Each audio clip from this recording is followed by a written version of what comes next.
You're listening to the Cynic Radio Podcast. Now, your hosts, Igri and Cynic.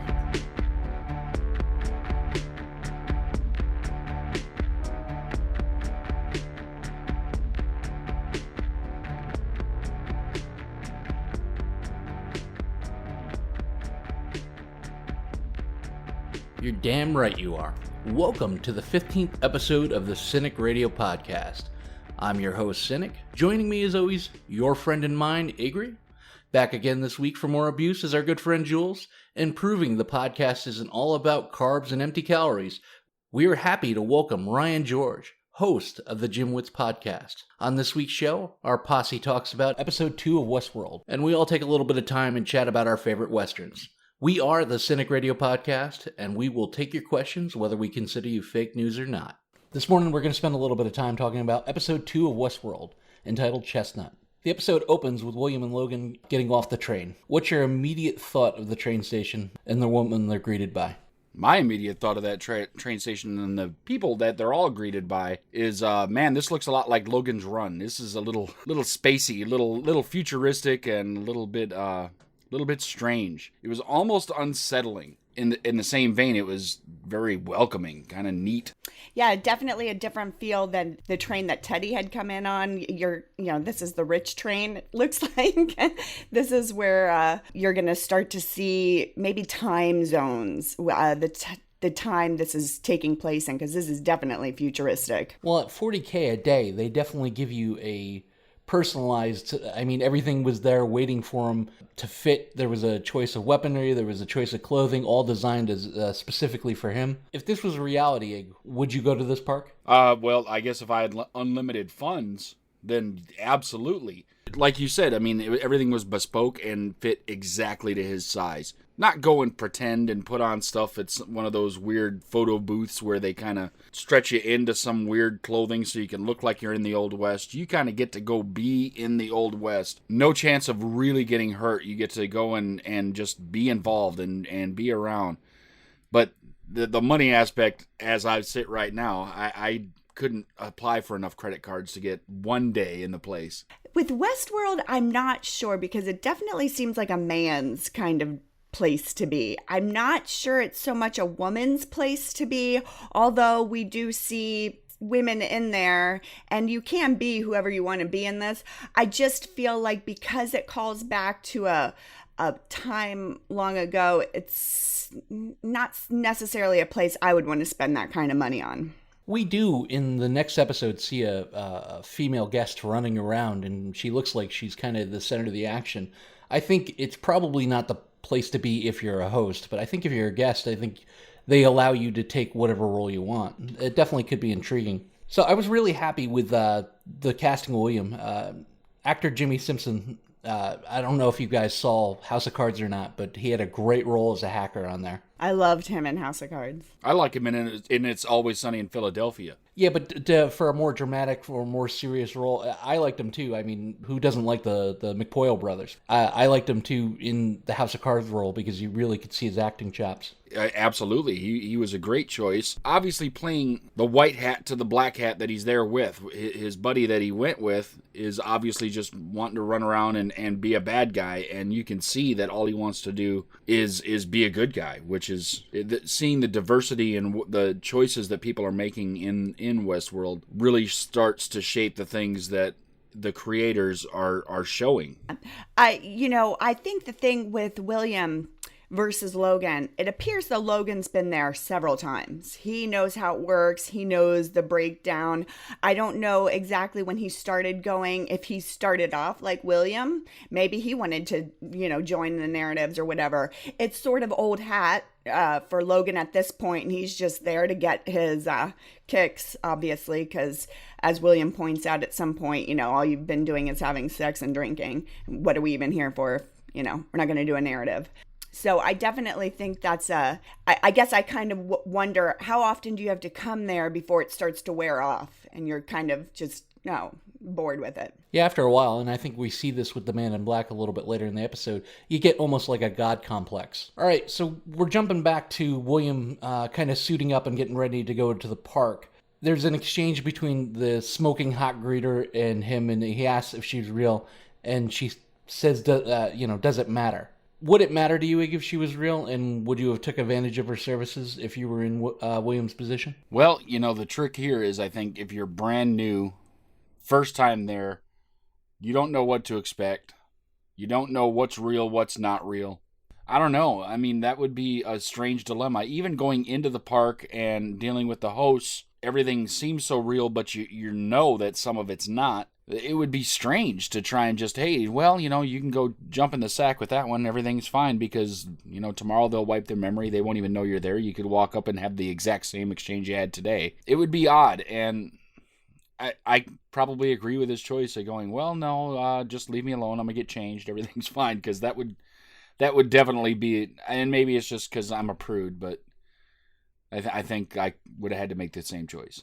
So, Julie, being the spouse or in the spouse role, would it be cheating if William would have slept with the host? I believe so. I mean, these hosts are basically real, and I feel like he's going in there as a purist at this point. I mean, he's engaged to somebody. He's, I think, a little taken aback by the offer right off the bat.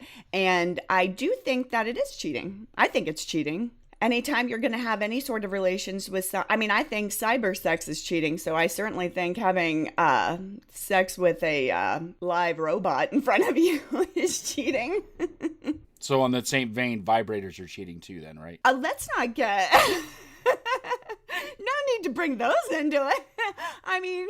Just saying. The whole scene kind of calls back to me from Coming to America, where the king asks Akeem, have you not had sex with your bather? It's the same thing. Have you not had sex with your greeter yet? I mean, how could you not? All right. Before Ig gets himself in trouble, at some point the man in black in the episode reveals that he's been coming to the the park for about 30 years. We jump over to William, and he's about to go out, and the last decision you get to make, much like Knights of the Old Republic, are you going to wear the white hat or the black hat? Which hat would you choose? There's a lot of different ways you could go with that, and white hat, black hat doesn't necessarily mean good and bad, but that's basically the decision you're making. I might have to be that chaotic good and choose the black hat. How about you, Julie? White hat, black hat? Come on now. I'm black hat all the way. For me, it'd probably initially be white hat. Want to play the hero, want to do the narratives. If it was going to be like a repetitious thing, black hat would probably just to see what kind of trouble I could get myself into. But first time out, definitely white hat. In his search for the maze, we see the man in black stop the hanging of someone named Lawrence. At this point in the show, knowing very little about it, what do you think the maze is? Man, I don't know. Do they have like a big corn maze in the middle of it where you get to go and, eat popsicles and corn dogs and ride on ponies and stuff? Because that'd be as good a guess as anything else going on. I totally agree. I mean, the maze it could be anything. Initially, my thought was the maze, you go through this whole maze and you win the pot of gold, I guess. Like you win some sort of riches, maybe if you get to the end of it. Almost like winning the game on hard mode. All right, we jump over to Maeve, and there's obviously something wrong with her. But you can see that Maeve and Clementine have some sort of kinship between them, whether it be because they work together or whether it be because they developed a fondness for each other. Do you think it's possible for the host to actually care about each other? Maeve, my favorite. I would certainly hope so. I would certainly hope that their programming would be as such that they actually learn from being around each other whether or not they like one or the other. And it seems like Maeve and Clementine do care about what happens to each other. I mean, because they're having that interaction solely away from any guest participation, and that just says a lot for how these hosts are programmed. I really enjoy it. I think it's great. It's most likely the way, if you see how Ford has everything working in this park, that would say to me that that's an important part, that they do have their individual things going on. Yeah, it definitely ups the realism. Yeah, I see, this is where with this show I get confused, and I'm just sitting there shaking my head. I was wondering if this, is this like 50 First Dates kind of, where, you wake up every morning and you are blank again, but obviously they're programmed to have a backstory with each other, but is it the same conversation there? I don't know. I find it to be kind of confusing. It does seem like there's a genuine affection there between the two of them, though. But I get very confused at how these relate, between Teddy and Dolores and the conversations they have. It's like, have they had these conversations 50 times, the same words? And I don't know. I found it kind of interesting, too, with Maeve. They were looking at the number of guests that were actually sleeping with her. And when her numbers went down, they were talking about pulling her, almost like she was a machine that wasn't working anymore, like a car that's breaking down. Like an old whore. Kinda. Or a vibrator that doesn't vibrate as hard anymore. I'm looking at you, Julie. Gotta change those batteries. We're stuck on that point today. Even with her aggression turned up once they brought her up and tuned her up, no one really wanted to sleep with Maeve. Do you think, much like humans, the hosts also give off like an air of desperation or anger, or do you think they kind of exude emotions like a normal person does? Absolutely. I mean, they turned up her aggression, and all of a sudden it's like, whoa, lady, what are you trying to do to me? Yeah, I believe she took a guest and kind of slammed her up against a post or something, right? I can be anything the fuck I want to be. Ah, thanks. I'm going to go this way. Exit stage left. No, they made her way too aggressive. Especially if you're a woman that's coming in there and maybe you're kind of looking to check out your fantasies, but then that's a way too much coming at you all at once right there. Clementine and William are alone together, and he refuses to sleep with her. That kind of goes back to the whole white hat plus cheating issue. Even in the private moments, William is really clung onto this white hat concept. Do you think that this is who he really is, or do you think that this is who he wants to be? Yeah, it was almost sickening how good he was being. It's like, you don't need to put that much sugar in the cake. It's too sweet. Come on, pull it back a little bit. But don't you think he can genuinely be that nice of a guy? I mean, he's being thrown into a situation that, it's certainly not something that you can really prepare yourself for. And I'm thinking it's possible to be just that nice of a guy and you're not wanting to all of a sudden go into a new world and be like, well, I'm a murderer now. But he was in the room. If he was really that nice of a guy, I don't think he would have been in the room. And isn't it kind of weird if your brother-in-law or soon-to-be brother-in-law is pushing you to cheat on his sister? Oh, yeah, you're not married yet, so go ahead and do what you want. Well, it seemed like a move almost to appease Logan. Like, all right, well, I'll go do this, but I'm not actually going to follow through with it. Lifting him up 6 inches off the ground to drop him and have him just skin his knee just isn't interesting enough that we want to lift him 10 feet off the ground and drop him and see what happens then. He has to be that good to fall that far. All right, so we have a almost like a crossover because we have Dr. Ford, Anthony Hopkins. Breaking Bad might be directly related for him being on Westworld. After he watched Breaking Bad to its conclusion, he wrote Bryan Cranston, who played Walter White, a heartfelt letter about how that was the best piece of acting that he's ever saw in his whole life. So Breaking Bad very well might be responsible for Dr. Ford being on Westworld. Dr. Ford goes through the park, and he comes across the little boy. You get a sense that he almost knows the young guy. Do you think that this is his creation? Do you think he has some sort of relationship with this child? Or do you think it was just happenstance and the kid to happen to be out there? That is very well his creation. He knew the boy was probably going to be there because he didn't act surprised at all that he was there. He may have planned for him to be there. It might be a recreation of himself in his youth. It could be a recreation of one of his own children. Something that feels familiar to him so that he can go and do this walk and have someone to say something to, because you feel kind of like a crazy person walking around talking to yourself. I don't know why, but he created that. I mean, he's responsible for the creation of everything in Westworld, but I think he is directly the creator of that boy. Well, we have seen him talk down to hosts before, as if you're nothing, you're even yelling at an employee to, treat them like they are. Yet he talked to this little boy almost as if he was a son or a brother. Yeah, even from the first second I saw that kid, I didn't think for 1 second he was anything but a host. I definitely thought it was just a version of his younger self. He's going out to check out where his new narrative is going to be. And I think he just, has that person planted there so he has someone to talk to. Yeah, and even though he kind of gets on people about remember what these things are and remember what they're made of, and his overall opinion of the hosts are they're not human, when he's alone with them, he does kind of talk to them or at least address them like equals. Yeah, in my opinion, I don't think Ford has any family. I think his whole life has been this whole park, and these hosts are, despite what he says at certain times, these hosts are his family. So we run into a great scene with the Man in Black and Lawrence, and the Man in Black is trying to get he's trying to get answers about the maze from him. They're in some sort of little village. You can tell that they're far away from the other encampment.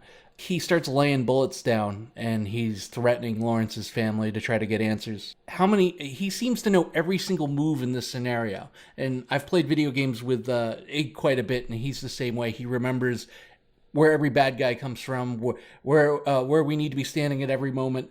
How many times has he been through this scenario to have this all memorized? I mean, he's been coming here for 30 years, so his quest is to find the end of this maze. I mean, this is like a Groundhog's Day for him, I'm sure, where you're just going over and over and over till you have it down. I mean, he could have done this scenario hundreds of times. I think he's been power running through this, and I know he's had to have done this at least 20 times. This is just like any video game that you go in and you fight the same boss week after week after week, except for him, it's year after year, unless he's that loaded that he comes in every week and does this. He loaded the right amount of bullets, but it also shows the complexity of the park when it throws a couple of curveballs at him later on in his fight, where all of a sudden he gets the bottle shot out and he gets other things happening and other people coming in and attacking him, and now he's got to go to the knife and everything. But it still doesn't faze him, so it's like he's expecting, okay, some other things might happen. He gets a little surprised, but not enough that it throws him off of his game. It was really neat, but it shows that, he knows how everything is going to work down to finite details. I mean, he loaded the right amount of bullets. That was fantastic. I just have something to add, too. I had a question on this, too, when he was shooting everyone and then he decided to shoot the wife, and then the little girl sort of gave him the next clue. Is it something where, you sort of have to figure out the riddle? Well, not exactly that, but you sort of have to figure out which door to open to get that riddle. How many times do you have to do this to figure out when you're going to get that next clue? Yeah, and has anybody played this game before? Or is he the first? Is he kind of figuring this out as he's going along? Or is this a design narrative? Has other people that come to the park kind of sought out the maze, or is he the first one? During this fight, they cut to I like to call it backstage. They cut to the control room, and Stubbs is standing there, and one of the techs asks him about slowing the Man in Black down because he's already killed so many hosts today. And he says, no, that man gets whatever he wants. Who do you think the Man in Black is, and why does he have such access to the park? Oh, he's got to be a platinum member at this point if he's coming that often. He's got the champagne room on lock. He's doing whatever he's got to do. If he's been coming for 30 years, let's just say he's been coming every year for 30 years at $40,000 a year or $40,000 a day for a week every year. The man has spent millions of dollars coming here. He's probably financed a lot of these storylines and hosts all by himself. You kind of get a little bit of carte blanche when you do that. I definitely thought he was a board member, or like Ig said, a platinum member, because Stubbs didn't even give it a second thought. He just glanced over like, yeah, he's cool. Don't worry about how much he messes up or how many people he kills. He's all good. $40,000 a day, you would hope that they'd let you kill the whole park if you wanted to. Flow all the hosts away from his path. Wherever he goes, the hosts just start moving away. There's nothing in the way, nothing to do. I would be pissed to Westworld without the West. Like, there's just nothing there. You just walk in. No Indians, no nothing. No, Westworld with only the West. There's nobody else there. You're the first traveler. Welcome, Lewis and Clark. We jump back a little bit and we see Bernard has Dolores somewhere. It's a rather odd conversation where he's basically saying, don't tell anybody. Coming out of that conversation, do you think Bernard is trustworthy?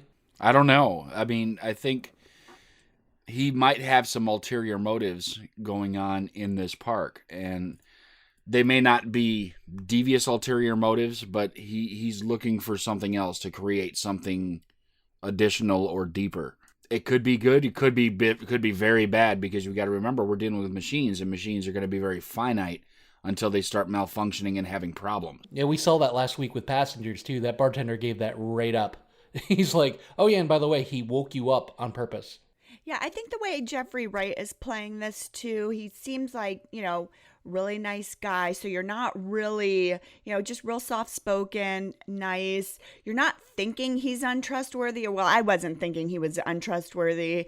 But then, he's obviously meeting with Dolores in not the normal rooms that the rest of the techs are, doing updates or whatever with the rest of the hosts. It's in secret. So then it does bring to question if he's, a part of what is happening that's going wrong.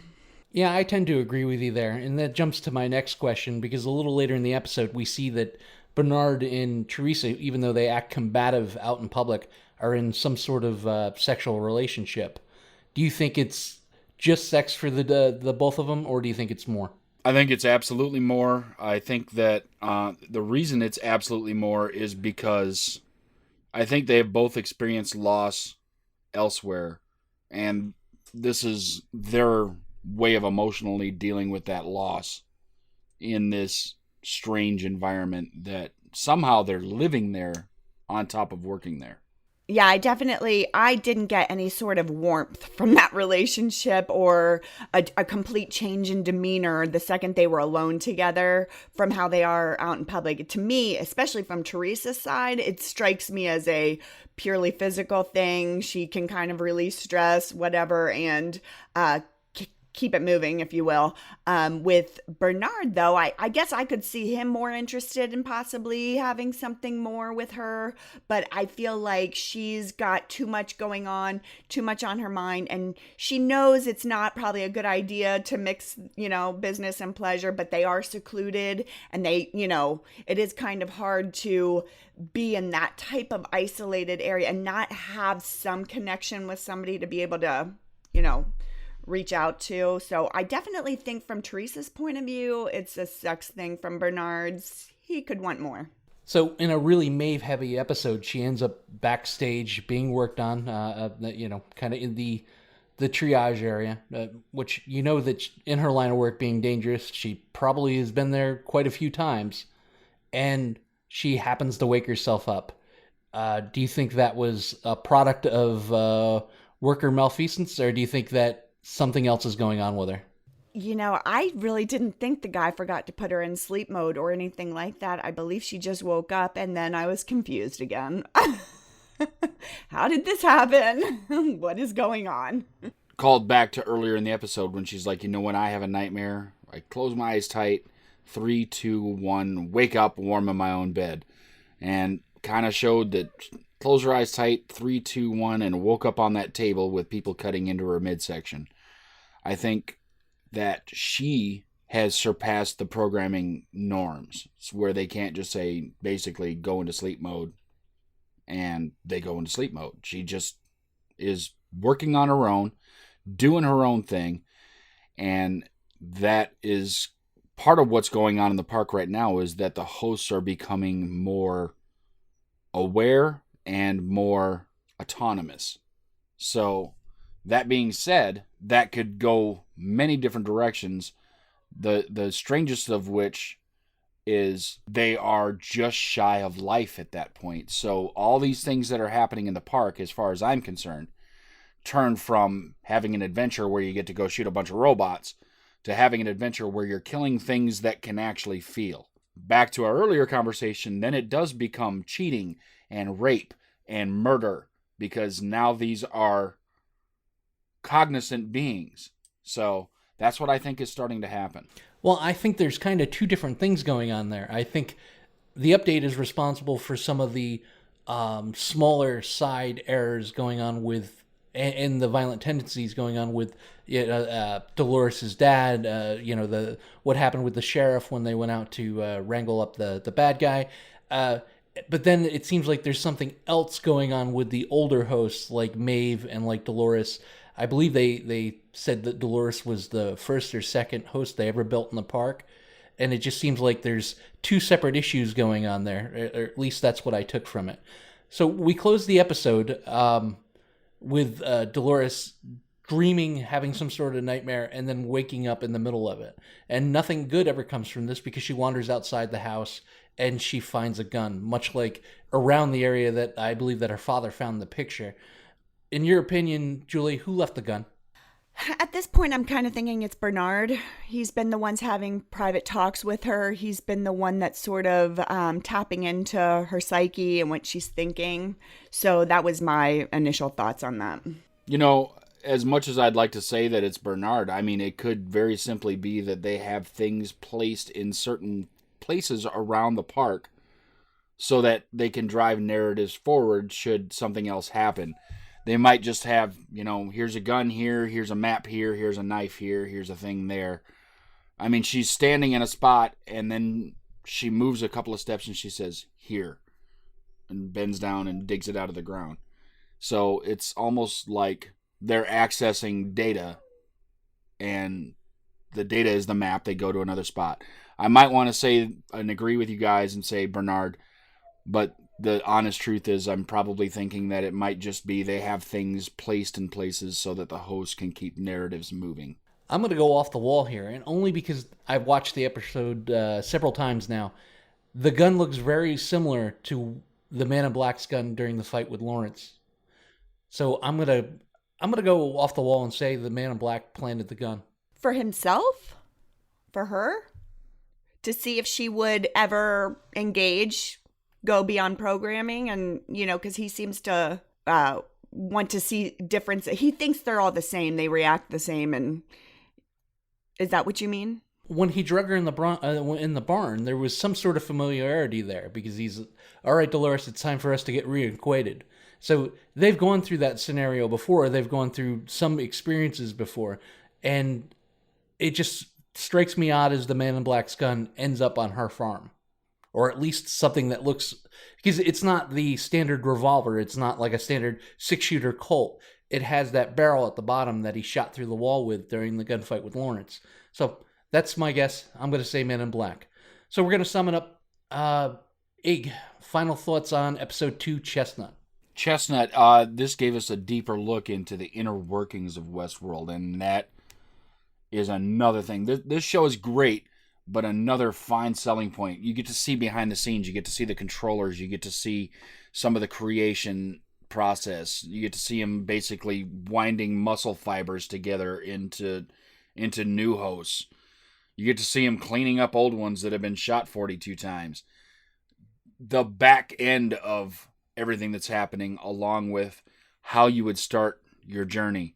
This sold it for me, and the acting in this episode is amazing. The subtleties from all of these actors, from Tandy Newton, James Marsden, we got Cyclops doing his thing. This is all wonderful, and I think this show, I hope that this show gets at least the run that Game of Thrones has gotten. This is great. So I love this episode. I'm going to give it a solid 8.5. Wonderful acting, wonderful production value. So many things great about this show. Yeah, I mean, this was a solid episode. Second episode in, you're starting to peel back the onion a bit. Still, so many questions keep popping up, but I definitely would agree that this is a great start to a new series for HBO. So I will give this one probably a 9.0. I kind of feel the same way. They intrigued us and teased us and showed us the girl next door in the last episode, but they teased us with Maeve, and they're like, well, what does a day in the life of Maeve look like? We got to see a much deeper look at her character. We got to see a much more enhanced idea of what it would look like if you actually got to go to the park and experience it. And it also opened up a whole host of questions for me, like, why do we never see guests interact with each other? And how do they stop guest-on-guest violence? And my guess would be Do they even interact? Is there separate instances? Is there more than one Westworld? There's so many questions left for this show, and after a huge first episode, they came back very, very strong in the second episode. I would definitely give it a 9. So there you go from the Cynic Radio podcast, the second episode of Westworld entitled Chestnut. We're going to give it an 8.9 from the Cynic Radio podcast rating scale. Next week, we're going to talk about episode 3 and maybe some more. Stick around. We got more coming up right now. Miss out on that latest viral video? Didn't see the most recent trailer for the next movie coming out? In the dark about what the biggest song in America is? We've got you covered. Every week we scour the internet and look for the latest and greatest. This is What's Up. What's up for me this week is the new mobile game Super Mario Run. This game perfectly encapsulates the old feeling of Mario. It brings it back and it's super clean. Right now only available on iOS, coming soon to Android. You can start this game for free. You can play the first 3 levels for free. The rest of the game, the entire game, only $10 to download. Replayability on this game is amazing. It is so much fun. You're going to like it. Go get it. Super Mario Run on mobile platforms. That's what's up. My What's Up this week is for Facebook. Yeah, I know it feels like the grandfather of social media and all, and we are all very familiar with it, and it's not exactly new. But I'm choosing Facebook because I saw something this week that I feel like is what social media has been missing lately. And we could all use a little bit more positive instead of verbal cage fighting about politics, watching mindless loops of memes, and posts of people pretending to be something they aren't. What I saw was just a genuine post of admiration to a guy who had left a lasting impression on another person 30 years ago. Simple, poignant, and something that my friend will no doubt never forget. In times where there is so much negativity being pointed out, seeing someone take the time to tell another person what an impact they unknowingly had on them is a very uplifting thing to see. So today, I challenge you to get on Facebook. Maybe find an old boss or coworker that really helped to mentor you, or a friend from high school that you looked up to, or even a neighbor you admire. Shoot them a little note letting them know how they've impacted your life. We all have this great outlet. Let's start using it for positive and stop with the negative. So that's What's Up. What's up for me this week is BBC and FX's miniseries Taboo, starring the always enigmatic Tom Hardy, and a strong supporting cast that includes Game of Thrones, Sherlock, and House of Cards alum. The trailer reminded me heavily of a very dark version of Last of the Mohicans. Hardy's James Delaney finds himself in conflict with the East Indian Trading Company over a very important piece of land, and in the middle of 2 warring nations, Britain and America. After seeing the first episode, I'm sold. Great acting, great setting. I can't wait to see where it goes. I give it a very intrigued 2 thumbs up. Taboo on FX and BBC. That's what's up. All right, ladies and gentlemen, now we've talked a lot about Westworld, so let's talk about the West. We're all going to tell you about our favorite Western movie of all time. This is the one that makes us love things about the West, whether it's true, whether it's not, whether it's campy, we don't care. This is what we love. All right, Julie, start us off. Your favorite Western movie of all time. I'm your Huckleberry. That's, of course, the classic line from the 1993 film Tombstone. The reason why I chose Tombstone, beyond being the only Western I've ever seen, no, just kidding. I've seen a few. But I've seen Tombstone at least 20 times, so of course it's got to be at the top of my list. The cast on this film is stellar. Kurt Russell, Sam Elliott, Bill Paxton, and unrecognizable Billy Bob Thornton. And of course, the young hot stud of the 90s, Jason Priestley, in a really weird role. But this film would not rank near as high on a list of Westerns if it wasn't for this mesmerizing scene stealing of Val Kilmer. He is amazing in this film. I mean, I don't know anybody who's seen this film that didn't just have rave reviews of him, because he owns this film. He takes on the Doc Holliday role, and to me, it's one of the best roles he's done on his whole resume. He nailed it. Yeah, and now, are you going to understand that this is based on factual information that actually happened in the West. I mean, that's something that sells me on it. I love this movie too. It's very good. And these are all characters, these are people that existed in our world. They are. There are some disputes about exactly, if it's true 100%, what happened, a historical accuracy, but certainly under my fun facts, when Wyatt killed Curly Bill, he also shot somebody named Johnny Barnes. And in the film, he yells, Jesus Christ, and then he's just shot and killed. But what actually happened was Barnes kind of dragged himself to a house, and he told the whole story of how Wyatt really did walk into a hail of Curly Bill's gunfire, walked right up to him and shot him point blank. So that is a true story. Outside of his role in Heat, Val Kilmer absolutely stole that movie. I mean, I think it was Val Kilmer's best role. Yeah, and Doc Holliday did have tuberculosis and was sick all the time and was an amazing card player. Obviously, anytime you do a based on a true story kind of thing, movies are going to get a little bit of sensationalization, because if you do exactly what happened, it's not as fun to watch. But you're right. Good movie. All right, so Ryan, your top Western. My favorite Western, so like Julie, I'm not the biggest fan of Westerns, but my choice is True Grit. I think it's just one of my favorite movies, just of all time, not just kind of favorite Western. I think I love the Coen Brothers, and I think they really hit this one out of the park. It's hilarious. It's really funny. There's so many great like one-liners throughout the movie. It's not super long, but it keeps you engaged the entire time. It really balances the humor with drama. When it needs to be tense, it's really tense. When it needs to be funny, it's really funny. When it needs to give you the feels, you get the feels. So it really does that. It balances that beautifully. And I think also just the performances are all great. Just top to bottom, just some tremendous performances. So for me, again, it's not only my favorite Western, but one of my favorite movies, period. Yeah, absolutely. It's a great movie, and it's great acting all the way around. Jeff Bridges, Matt Damon, Josh Brolin. I mean, how do you beat it? And the thing is it is a remake, and the original was very good. I don't think it was this good, because you hit it right on the head. The Coen brothers really know what they're doing. They do a great job. There really isn't a Coen brothers movie yet that I haven't enjoyed. Yeah, I totally agree. And yeah, like you're right. The original is a very good movie. But I think they took it and just definitely one of those situations where the remake is superior. I agree, and there's not too many of those situations around where you can say that the remake is better than the original movie. Even Barry Pepper in a small role, you can't argue with this cast. I loved it a lot more than the original. Jeff Bridges was a scene stealer as Rooster Cockburn. I mean, you can't argue with this movie.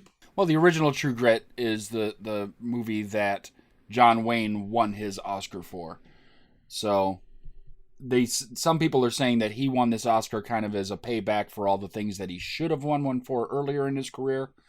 But this was good enough to give him an Oscar in 1970. So it was a very good movie. It's a lot of fun. If you haven't seen it, check it out so you can compare the two. But moving on, hit us up, Cynic. Your top Western. My favorite Western, and the reason why I even watch Westworld today, is 1992's Unforgiven, starring Clint Eastwood, Gene Hackman, and Morgan Freeman. This movie won Best Picture, beating out The Crying Game, Son of a Woman, and A Few Good Men, and that's some pretty good company. Clint won his first Oscar in his career, believe it or not, for Best Director. Gene Hackman won Supporting Actor, and it won Picture of the Year. It totes a 95% Rotten Tomatoes score, which is amazing. Accolades aside, it's the reason why I learned to love and respect Westerns. Growing up, my grandfather would always watch, John Wayne riding high in the saddle, looking flawless. It just seemed so one-dimensional to me. But this movie, it's the honest look at what happens after you're done being a outlaw and a cowboy, and life has kind of had its way with you. Even from the opening montage with the music and him standing alone out on the farm, you could feel Bill Money's. You could feel solitude. He was a feared killer, and now he's just a broken, lonely widow there's so much honesty and vulnerability in the character, from, you know, him not being able to shoot straight, from him not being able to get up on his horse without falling. You know, alcohol and time has really had its way with him. To me, probably, without a doubt, one of the most quotable movies of all time, with things like, any man that don't want to get killed better clear on out the back. Or, it's a hell of a thing killing a man. You take away everything he's got and everything he'll ever have. What did you guys think about Unforgiven? Oh, I love that movie. It is so good.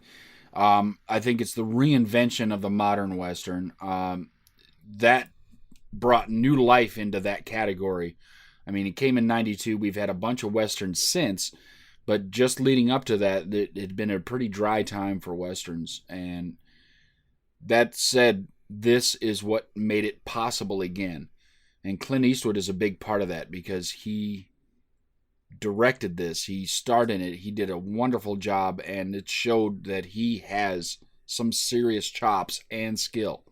So unfortunately, the I would have to give you a review from the 11 or 12-year-old version of me, because I haven't seen it since I was that old. I remember really enjoying it as a kid, but I have never actually gone back to see it. But I think I will after hearing your review of it. I do remember really liking it as a kid. I remember I remember having it on video and watching it repeatedly, but that's as far as I could tell you now. I'd have to go back and go back to it. I'll tell you, if you can put Clint Eastwood, Gene Hackman, and Morgan Freeman in any movie, sign me up right now. Take my money for the ticket. Yeah, unfortunately, I have not seen this movie, but I'm going to go out and see it now. You gave a stellar review of it. So thanks for Julie for her final appearance on the Cynic Radio podcast. This has been Julie, and I'm out. All right, ladies and gentlemen, I'm going to close this up. My favorite Western movie of all time: The Good, the Bad, and the Ugly. This is where Clint Eastwood got his name. This is where he got big. Before this, bit player, small parts, not much. But this is the third movie in what's called the Dollar Trilogy. They're old spaghetti westerns filmed in Italy. These movies are great. They're low budget, but the acting, the shooting, the scenes, Sergio Leone directed masterpieces as far as these movies are concerned. Clint Eastwood in these movies is great. You've got also Lee Van Cleef early in his career. He wasn't known for much before this. And a whole bunch of people with Eni names that you've never heard of, because they're all Italian. And they don't have any speaking roles for the most part, but they're there. They fill up some space. And it just works. Some of them do speak, and you kind of pick up on some accents sometimes, but this reinvigorated Westerns in the late 60s, because they were dying out. This is like John Wayne movies are starting to get too formulaic. Everything else is falling out. There was no more Audie Murphy movies. They didn't have Howdy Doody, and all that stuff was going away. This reinvigorated and started Westerns moving forward, getting into a new style. And that new style was The Good, the Bad, and the Ugly, just like A Fistful of Dollars and For a Few Dollars More, didn't have a traditional good guy. They didn't have a real good guy. It was all bad guys. And that's something that I love about this movie, is that there isn't a white hat dude walking around that's going to save the town. It's which guy is the worst bad guy. Yeah, they definitely closed the trilogy out strong. Rather than John Wayne, I wish I would have grew up under a more Clint Eastwood formulaic type of movies. I think I would have loved and respect Westerns a lot more. So I don't have any further ideas that either one of the rest of you have seen any of these movies. But if you get a chance, they're not super long.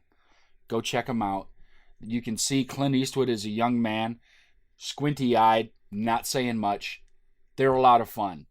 So those are our favorite Westerns on the Cynic Radio podcast. That's what we like. That's where we live.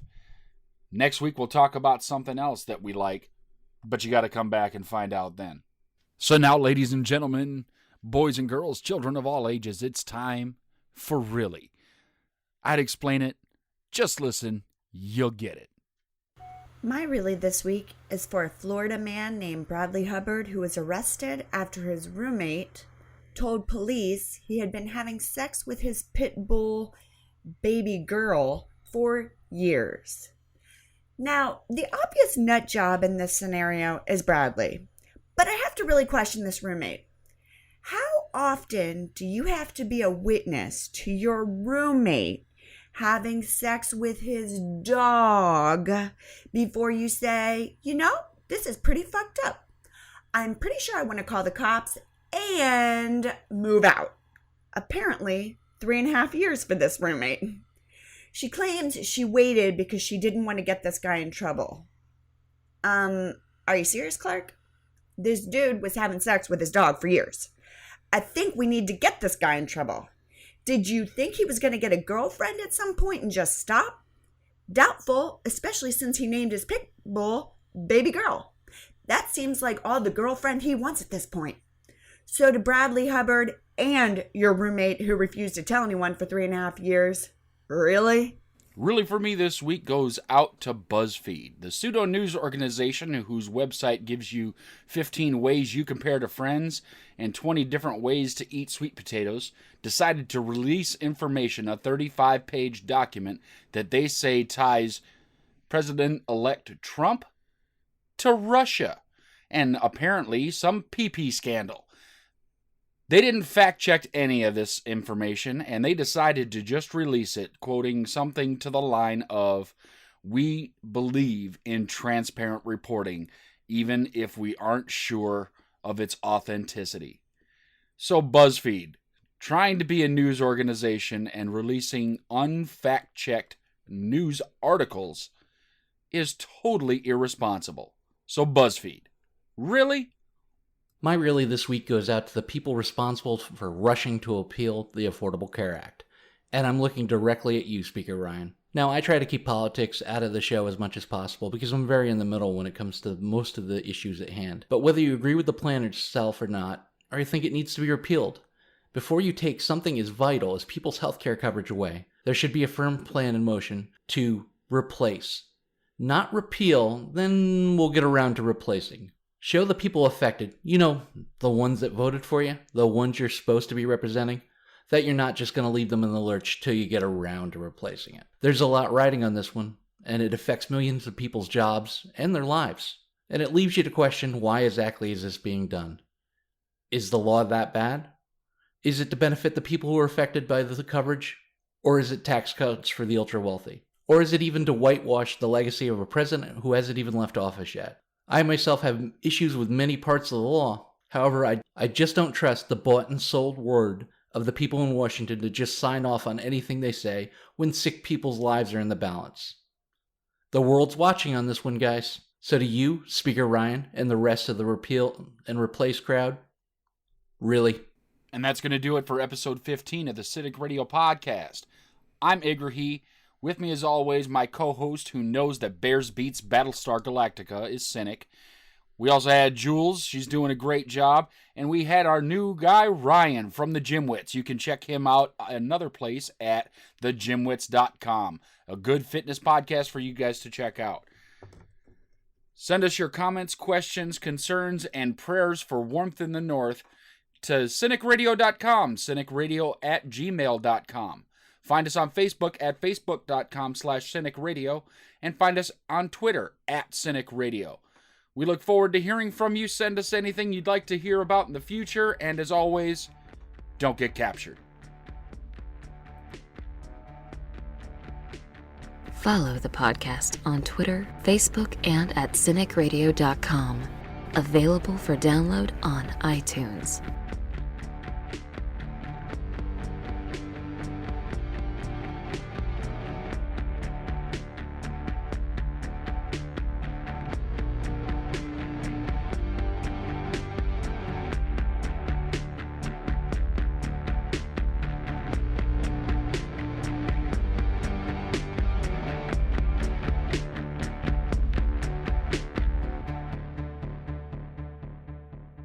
Stick around, we got more coming up.